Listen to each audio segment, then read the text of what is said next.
Starting tomorrow, Mateo and his parents are moving in permanently. If you have a problem with that, you can pack up your things and move out of your own house. I just smiled, tracing the edge of the mahogany table. I let the silence hang, allowing them to bask in their delusional victory. But a few short weeks later, my phone lit up, and their voices tore through the speaker in absolute panic. What the hell did you do? To understand how a family fractures forever, you have to go back to a freezing Tuesday evening in Charlotte, North Carolina. Mateo knocked his plate over, spilling sticky wing sauce across my custom linen sofa. Before I could grab a towel, he snatched my tailored silk blazer off a chair, the exact jacket I needed for a critical school board meeting. He scrubbed the grease into the fabric, ruining it instantly, then tossed the stained silk onto the floor like a cheap rag. My teeth ground together.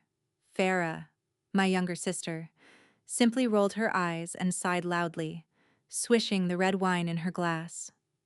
God, Jasmine, are you always this obsessed with material things? It is just a piece of fabric. Mateo is stressed out about his career right now. You are 38 years old and completely single. You should be down on your knees grateful that this dead, cold house finally has a real man's energy in it.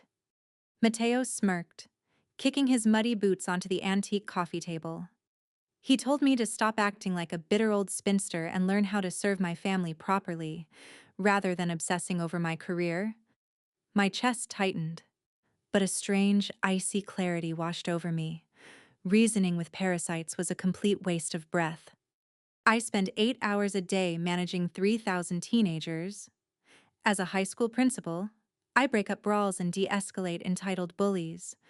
My patience is a professional asset honed over 20 years of grueling work. That relentless grind earned me every single brick of my $6,500,000 historic estate. This property was supposed to be my ultimate sanctuary, a fortress where the chaos of the world could not reach me. Walking through my front doors had become a nightmare. Mateo and Farah treated the 3-story mansion like a luxury resort with an invisible maid. Empty pizza boxes leaked grease onto antique credenzas, and muddy footprints stained my Persian rugs. They slept until 1 in the afternoon, blasted video games, and left mountains of wet towels on the marble floors. They were aggressively erasing my existence from my own home, replacing my hard-earned peace with toxic noise. I woke up at 5 in the morning to prepare for a district budget meeting. The kitchen looked like a war zone. A pan of burnt cheese smoked on the stove, and spilled juice coated the counters. I grabbed a sponge and started scrubbing. This was my daily routine now, cleaning up after 2 grown adults who hadn't worked a single day in over 14 months. I threw the sponge into the sink. The air in this kitchen used to smell like cinnamon and warm vanilla when my mother was alive. She passed away upstairs just 2 years ago. I spent 3 grueling years holding her hand through agonizing treatments. Farah stayed miles away the entire time. She claimed the hospital environment was too damaging for her mental health. Farah weaponized her incompetence, using her supposed fragility to dodge every painful moment, leaving the burden squarely on my shoulders. She left me to carry the weight of our mother's death alone. Her abandonment shattered my heart back then, but standing in the kitchen, staring at a fresh cigarette burn Mateo had left on the windowsill, the heartbreak evaporated. The sorrow was replaced by a cold, unforgiving focus. They thought my silence was submission and my patience was weakness. They forgot that stripping arrogant bullies of their power is literally my profession. I picked up the ruined silk blazer. A normal sister would apologize. A normal guest would offer to pay for the damage. Farah just poured herself another glass of wine and laughed at a cruel joke Mateo made about my age. I stood in the hallway shadows, watching them clink their glasses. They were celebrating a victory in a war I hadn't even declared yet. I turned and walked silently up the stairs. Later that week, I stepped onto the freezing back patio. A familiar cardboard box sat in the middle of a snowdrift, flakes melting into the lid. My stomach dropped. It was the last box of my mother's handwritten recipes and irreplaceable keepsakes. I rushed back inside. A cheap plastic display case now occupied the corner where my mother's memories had rested. Mateo was carefully arranging neon sneakers on the illuminated shelves. Farah brushed off my outrage, casually stating that the past was dead. The house was too cluttered, and Mateo needed to feel respected in his new home.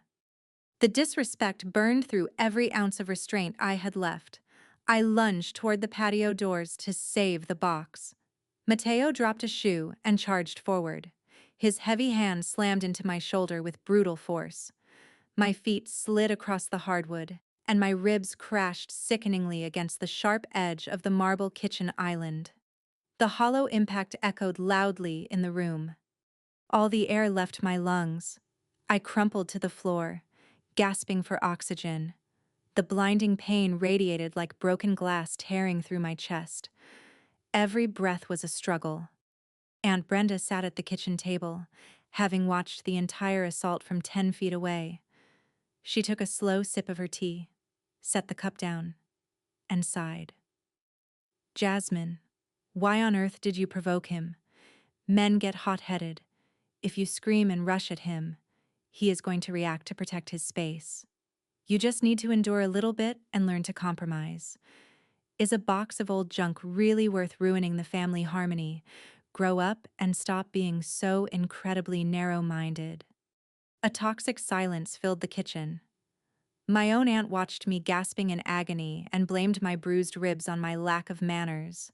She wasn't a peacemaker, she was a cowardly accomplice, preserving her own comfort by demanding the victim stay silent.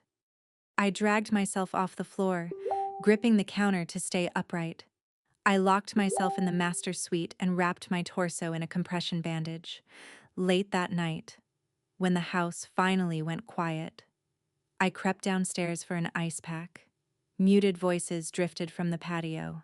I pressed my back against the wall, holding my breath.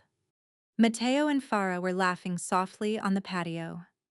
"We file the restraining order on Thursday morning," Mateo said, blowing smoke into the wind.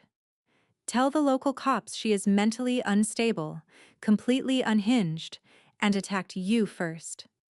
Once a family court judge grants the emergency domestic abuse order, the police will physically drag her off the property. By the time she fights it in court and proves her innocence, my parents will be completely moved in, the locks will be changed, and she will be locked out of her own castle permanently." The pain in my ribs vanished. My heartbeat slowed to a steady, cold thud.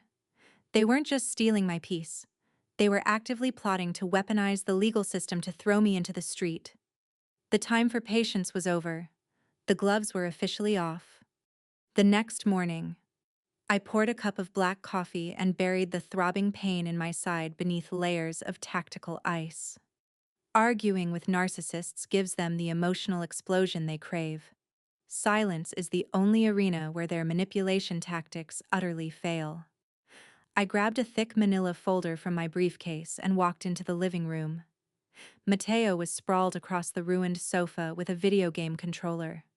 Farah was painting her nails on my imported rug. They barely glanced up. I dropped the stack of legal documents onto the coffee table. The loud thud made Mateo pause his game, annoyed.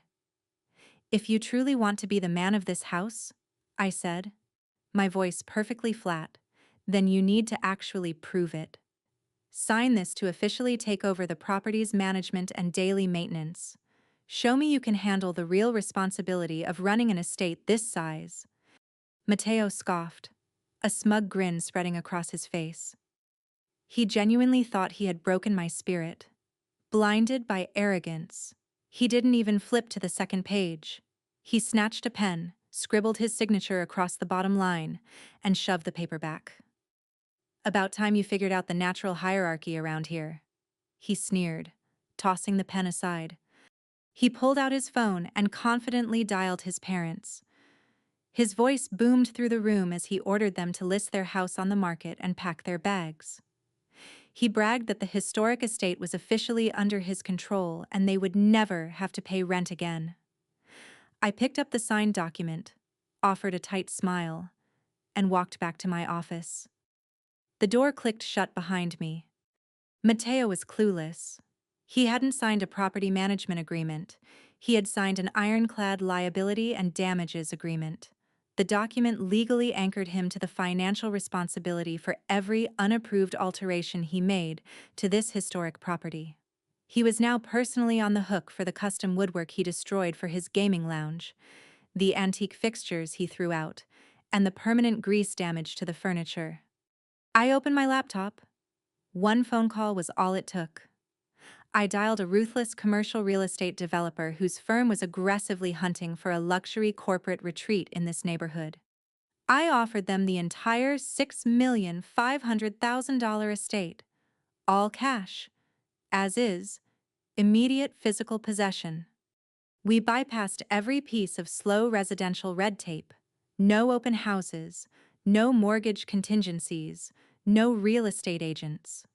The corporate legal team moved with terrifying efficiency, and the funds wired directly into my accounts within 48 hours. The house no longer belonged to me. It belonged to a faceless corporate entity with zero tolerance for trespassers. The trap was locked shut. The countdown clock to their destruction was ticking, and they were too busy picking out new curtains to hear the alarm. The heavy diesel engines of 3 moving trucks rumbled up the long driveway. Patrick and Catherine stepped out, smiling like lottery winners after selling their house and cars to claim their free luxury retirement. Matteo and Farah stood proudly on the grand porch in expensive silk loungewear, waving at the caravan. They thought they were the undisputed rulers of the estate. The heavy oak doors swung open. There was no welcoming committee. A wall of armed corporate security guards stepped onto the porch, flanked by icy asset liquidators and 3 uniformed police officers. The arrogant smirk vanished from Matteo's face, the blood draining from his cheeks. Catherine dropped her purse on the pavement, absolute panic swallowing her as her eyes darted between the police badges and the corporate legal team. The lead corporate lawyer stepped forward and slapped a thick envelope against Matteo's chest. He issued a strict 60-minute criminal trespass vacate order. The property belonged to a commercial development group now. Anyone remaining after 1 hour would leave in a squad car facing felony trespassing charges. Matteo stammered, desperately trying to claim he was the legal property manager with rights to the home. The lawyer cut him off, pulling a second document from his briefcase, a civil lawsuit for $50,000 in historic property damages, legally bound by the exact contract Matteo had arrogantly signed days earlier. Patrick screamed at his son. The horrifying reality crashed down on the older couple. They were utterly homeless, standing in the cold with 3 trucks full of furniture and nowhere to go. Their golden retirement was dead. I watched the meltdown unfold from my parked SUV across the street. Farah spotted my vehicle and sprinted over, sobbing hysterically. Her palms slapped against my tinted glass as she begged for a second chance. I rolled the window down exactly 1 inch. I held up her spare house key, slipped it through the metal grate of the street drain, and listened to it splash into the dark water below. I put the car in drive and drove away. A month passed. My new downtown penthouse was peaceful. Then, Farah showed up downstairs, sobbing uncontrollably.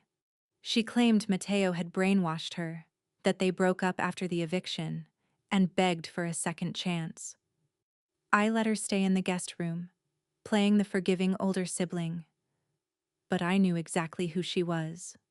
A week later, an urgent alert pinged on my phone, a hard credit inquiry. Farah had secretly stolen my social security number to take out a $50,000 personal loan. She was trying to bail Matteo out of his legal debts, assuming I was foolish enough to trust her blindly. I didn't confront her. I let her walk right into the local bank branch the next morning to finalize the fraudulent wire transfer. She smiled at the teller, oblivious to the two plainclothes detectives waiting nearby. They stepped forward, slapping handcuffs on her wrists right at the counter. Felony identity theft carries real prison time. My phone buzzed endlessly that afternoon with angry calls from Aunt Brenda, demanding I drop the charges to save the family reputation. I hit block. The silence was absolute perfection. The judge's gavel struck with a sharp crack, finalizing the destruction of their unearned entitlement. The court sentenced Farah to 4 years in a state correctional facility for felony identity theft, plus $12,000 in restitution. She stood at the defense table in an orange jumpsuit, finally realizing her weaponized tears held zero currency in a court of law. Mateo faced an equally brutal reality. The commercial developer dragged him through civil court, liquidating his assets to cover the $50,000 lawsuit plus $22,000 in attorney fees. He filed for total bankruptcy.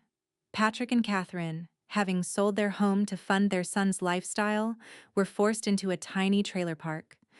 Their golden retirement was replaced by endless shifts at a local warehouse just to pay off Mateo's staggering debts. The fallout extended beyond the courtroom. Word of their treachery swept through our hometown. Aunt Brenda tried to spin the narrative at her Sunday church group, painting me as a ruthless monster.